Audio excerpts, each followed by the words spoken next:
नमस्कार, स्वागत है आप सभी का कृषि जागरण एग्री न्यूज बुलेटिन में।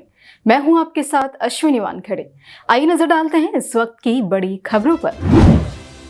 नए कृषि कानूनों पर प्रधानमंत्री मोदी को आड़े हाथ लेते हुए अब किसान मोहब्बत और प्रेम की दुहाई देते नजर आ रहे हैं। किसान नेता मोदी को उनके पुराने वादे याद दिला रहे हैं। किसानों का कहना है कि मोदी कहते हैं कि हम उनके दिलों में बसते हैं। अगर आम लोगों को वैक्सीन लग सकती है तो बॉर्डर पर बैठे प्रदर्शनकारी किसानों को क्यों नहीं? क्या हमारी हालत देखकर भी प्रधानमंत्री का दिल नहीं पसीज रहा? ऐसे में किसान नेता हन्ना मौला ने केंद्र सरकार से मांग की है कि बॉर्डर पर बैठे सभी किसानों का मुफ्त में वैक्सीनेशन होना चाहिए। संयुक्त किसान मोर्चा ने कहा कि केंद्र के नवीनतम कृषि कानूनों के खिलाफ आंदोलन को तेज करने के लिए फसल कटाई के मौसम के बाद बड़ी संख्या में किसानों ने दिल्ली की ओर रुख करना शुरू कर दिया है। ऐसे में किसानों का कहना है कि केंद्र सरकार के पास प्रदर्शनकारी किसानों के साथ गतिरोध को तोड़ने का सिर्फ एक ही तरीका बचा है कि विवादास्पद कृषि कानूनों को निरस्त किया जाए और न्यूनतम समर्थन मूल्य सुनिश्चित करने वाला कानून पारित किया जाए। ऊर्जा, पर्यावरण और जल परिषद के एक अध्ययन के अनुसार 4% से भी कम भारतीय किसानों ने स्थायी खेती के तौर तरीकों और प्रणालियों को अपनाया है। खाद्य और भूमि उपयोग गठबंधन द्वारा अध्ययन में पाया गया कि भविष्य में खेती की आय में सुधार के लिए सस्टेनेबल एग्रीकल्चर को बढ़ावा देना काफी महत्वपूर्ण होगा।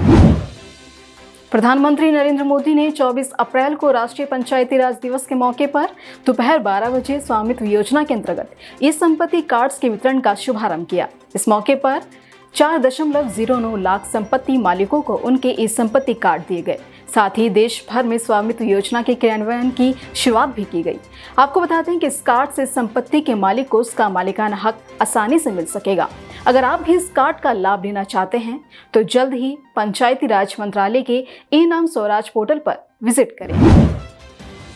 किसान मानधन योजना उन किसान भाइयों के लिए शुरू की गई है जो 60 वर्ष की सीमा को पार कर चुके हैं, जिसके तहत किसानों को हर साल 36,000 रुपए प्रदान किए जाते हैं। इसके तहत बस आपको 18 वर्ष की उम्र से लेकर 60 वर्ष तक निरंतर 55 रुपए जमा कराने होंगे। अगर आप 30 वर्ष की आयु पार कर चुके हैं तो आपको प्रति माह 110 रुपए जमा कराने होंगे। वहीं 40 साल की उम्र के बाद आपको 200 रुपए जमा कराने होंगे।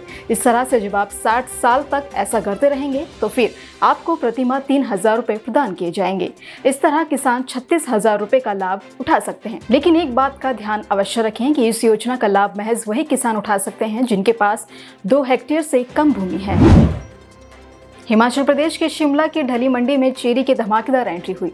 शुरुआत में ही चेरी 250 रुपए प्रति किलो के दाम से बेची जा रही है। शिमला जिले के कोटगड़ा से चेरी की खेप मंडी पहुंची। यहां चेरी को 150 से अधिकतम 250 रुपए प्रति किलो तक दाम मिले।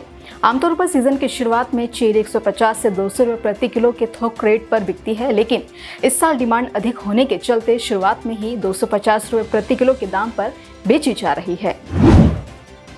भारतीय मौसम विभाग के अनुसार शनिवार को दिन भर आसमान साफ रहेगा तो वहीं धूप भी निकलेगी। इसी के साथ शनिवार को अधिकतम और न्यूनतम तापमान 35 और 20 डिग्री सेल्सियस रहने की संभावना है।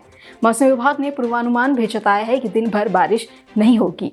इसी तरह की अन्य खबरों के लिए जुड़े रहिए कृषि जागरण के साथ। धन्यवाद।